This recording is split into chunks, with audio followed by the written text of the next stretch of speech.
Clara avait 6 ans. Elle vivait avec ses parents dans une petite ville tranquille entourée de champs dorés.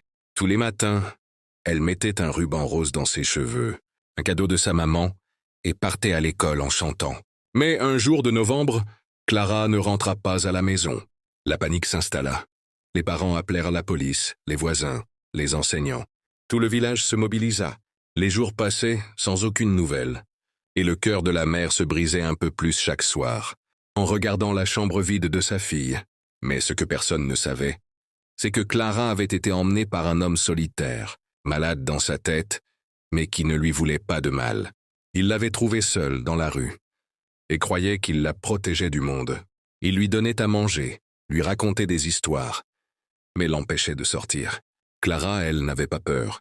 Elle gardait dans sa poche un petit caillou que son papa lui avait donné, en lui disant un jour « Si un jour tu es perdu, serre-le fort. On viendra te chercher. » Et Clara y croyait. Chaque soir, elle s'endormait en pensant à son ruban rose, à son papa, à sa maman. Un matin, après plusieurs semaines, un promeneur entendit une voix d'enfant, chanter doucement dans une vieille grange abandonnée. Il appela la police.